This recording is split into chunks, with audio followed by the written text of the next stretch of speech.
Hi friends, welcome to rishis Telugu stories. ఎవరైనా మన ఛానల్ని సబ్స్క్రైబ్ చేసుకొని వాళ్ళు ఉంటే సబ్స్క్రైబ్ చేసుకొని లైక్ చేయండి ఫ్రెండ్స్. మీరు లైక్ చేయడం వల్ల నా ఛానల్ని మరికొంతమంది చూసే అవకాశం ఉంటుంది. ఇక కథలోకి వెళ్ళిపోదాం. కాలం ముగిసిన బంధం ముగియున 29వ ఎపిసోడ్. బెడ్పై పనుకొని సీలింగ్ చూస్తూ ఆలోచిస్తున్న మధు చుట్టూ చేరారు భువి వాళ్ళు. ఏం ఆలోచిస్తున్నావు అంది భువి మధు చూస్తున్న వైపు చూస్తూ. మీరెందుకు నా చుట్టూ చేరారు అంది మధు బోర్లా తిరుగుతూ. నువ్వు డల్గా ఉంటే మేమెలా హ్యాపీగా ఉంటాము అంది మధుపై తల పెడుతూ గీతు. డల్గా ఏం లేను అని చిన్నగా నవ్వి, నెక్స్ట్ మీకు పెళ్లి చేసేటప్పటికి అయినా 20 దాటి చేస్తే మంచిది.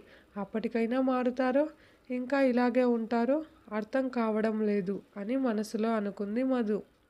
నీకు పెళ్ళి ఇష్టం లేదా అని చిన్నగా ముద్దుగా అడిగాడు శివ చెంపలపై చేయి వేసుకొని. అరే, నా హర్ష కూడా పెద్దవాడు అయిపోయాడే, పెద్ద మాటలు మాట్లాడుతున్నాడు అంది మధు నవ్వుతూ. వాడు అడిగిన దానికి ఆన్సర్ చేయి మధు అంది భువి. అందరికీ చెప్పినట్లు చెప్పకు అంది గీతు. ఏం చెప్పాలి అసలు? నాకేం తెలుసని పెళ్లి చేస్తున్నారు. ఏమన్నా మాట్లాడితే నేను ఎవరినైనా ఇష్టపడుతున్నానేమో అనుకుంటారు. అరే, ఆడపిల్ల వద్దు అంటే దానికి రీజన్ చదువు అవ్వచ్చు, ఏజ్ అవ్వచ్చు, లేదా ఇప్పుడే కూడా ఇష్టం లేకుండా కొన్ని రోజుల తర్వాత చేసుకుంటుందేమో అని తన ఇష్టం బయట చెప్పడం కూడా తప్పే అంటే ఎలా? అరే, ఆడపిల్లకి ఇష్టాలు ఉండకూడదా? అడిగితే మీ మంచికే అంటారు. నేను మాట్లాడినా మాట్లాడకపోయినా వాళ్ళు చేయాలనుకుందే చేస్తారు. అది నా మంచి కోసం అంటారు. నేను కాదనను, నా కోసమే చేస్తారు. కానీ నా నిర్ణయం కూడా అడగాలి కదా. అది మాత్రం ఇంట్లో ఒప్పుకోరు. అందుకే ఏది జరిగినా భగవంతుడు రాసిన రాత, జరగాల్సింది జరగని అని సైలెంట్ అయిపోయా అంది మధు. హో, అయితే పెళ్ళికి ఓకేనా అంది గీతు హక్ చేసుకుంటూ. నీకేంటే అంత సంతోషం నన్ను పంపించేయాలని అనింది మధు. ఆ మాటలు అనకక్క, నేను సంతోషంగా ఉండేది నీకు పెళ్ళైనా ఎప్పటిలా మనం ఉండొచ్చు అని గీతు అంటే. అదేలాగే వచ్చేవాడు ఎలాంటోడో నీకు తెలుసా, నాకు తెలుసా? బయటకు ఒకలా మనసులో ఇంకోలా ఉంటే ఎలా అంది మధు. హా, తెలియనోడితో నీ పెళ్ళి ఎందుకు చేస్తారు మధు అంది భువి నవ్వుతూ. మీరందరూ చూసారా అని అడిగింది మధు నార్మల్గా. ఏంటక్క, ఎవరో ఏంటో అన్న ఎగ్జైట్మెంట్ ఏం లేదు నీలో అని అడిగింది గీతు. ధరణి శివ మౌనంగా వాళ్ళనే చూస్తుంటే మీరు కూడా చూసారా అంది మధు. ఇద్దరు నవ్వుతూ హా అంటే, బాగలేకపోతే మీరు నాకు చెప్పేవాళ్ళుగా.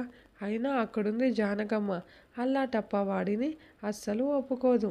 ఇంకా ఒకరికి 3 తండ్రులు. వాడికి ఏదైనా బ్యాడ్ హ్యాబిట్స్ ఉంటే వెంటనే కట్ చేసేస్తారు. ఇక అమ్మలు పిన్నిలు, వాడు బాగలేదనుకో, కలర్ కొంచెం తక్కువ అయినా వద్దని ఏదో ఒకటి చెప్పి ఆ సంబంధం ఆపేసి ఉంటారు. ఇక నేను ఏం చేసేది చెప్పు అంది మధు.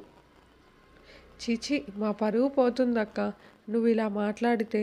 అయినా ఇంకో 10 డేస్లో పెళ్లి చూపులు అంది భువి. అంత ఫాస్ట్గానా అంది మధు షాక్ అవుతూ. చూస్తావా నువ్వు పెళ్లి కొడుకుని అంది గీతు నవ్వుతూ. ఒక 2 నిమిషాలు ఆలోచించి సరేలే చూస్తా అంది మధు. ఇంతసేపు చూడను అని ఇప్పుడు చూస్తావా? సరేలే కళ్ళు మూసుకో అంది భువి. ఎందుకే అంది మధు. కళ్ళు మూసుకొని నీకెలా ఉండాలో కొన్ని ఆశలు ఉన్నాయిగా, తలుచుకుంటా చూడు అంది భువి. ఓకే ఓకే అంటూ కళ్ళు మూసుకుని అవన్నీ తలుచుకున్న నిమిషం తర్వాత తన కుటుంబం ముందు నిలబడి అందంగా నవ్వుతున్న కిరణ్ ఫేస్ కనిపించగానే దెబ్బకి కళ్ళు తెరిచింది మధు. మధు, బుద్ధి లేదా నీకు?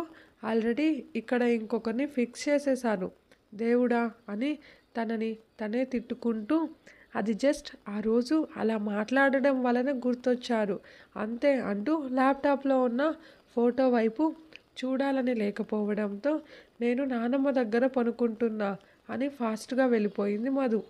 ఏమైంది దీనికి సడన్గా అనుకుంటూ అందరూ మొహాలు చూసుకొని ఏమో అనుకొని నిద్రపోయారు. పక్కన ఉన్న మధుపై చేయి వేసి, ఏమైంది మధు, నిద్ర పట్టడం లేదా అంది జానకమ్మ.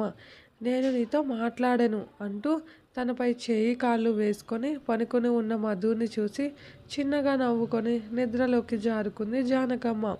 ఉదయం లేచి అందరూ స్కూళ్ళకి వెళ్ళిపోవడంతో ఇంట్లో కూర్చొని టీవీ చూస్తూ బోరుగా ఉండి ఫోన్లో గేమ్స్ ఆడుకుంటూ టైంపాస్ చేసేది మధు.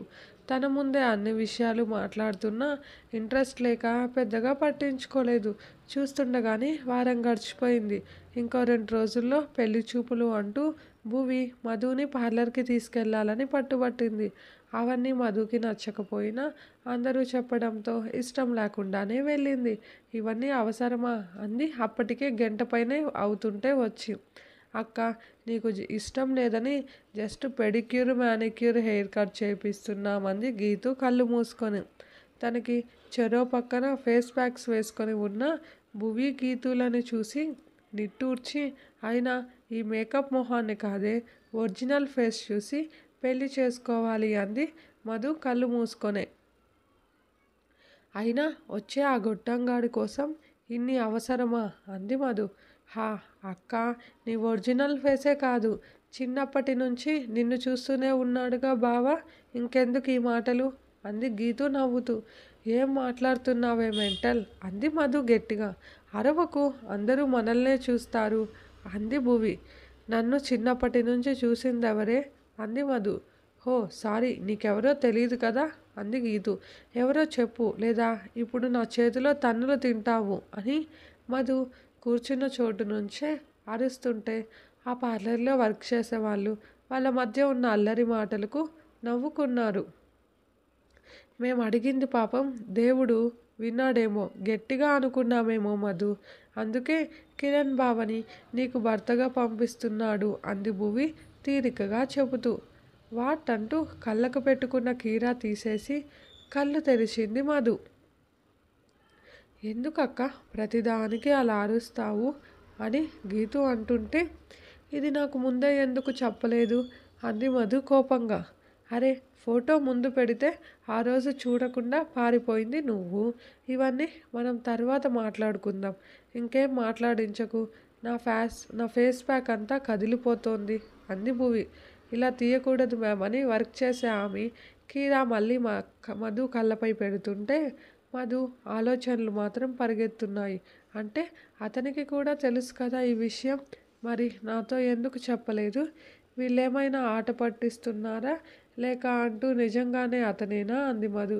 నీపై ప్రామిస్ కిరణ్, బావే పెళ్ళి కొడుకు, ఎల్లుండి ఎలాగో వస్తారు కదా, ఇక మాట్లాడకు అంది గీతు. ఏంటిది, అతనికి నేను సెట్ కానని తెలుసు కదా, మరి ఇష్టం లేదని చెప్పలేడా? నాలాగే ఇంట్లో వాళ్ళ మాట వినేవాడా? నిజం చెప్పాలంటే అతనితో నేను ఏ విషయంలో సరితూగను. తిడతాను కానీ అతనిని ఎక్కడా ఎప్పుడూ తక్కువ చేయను.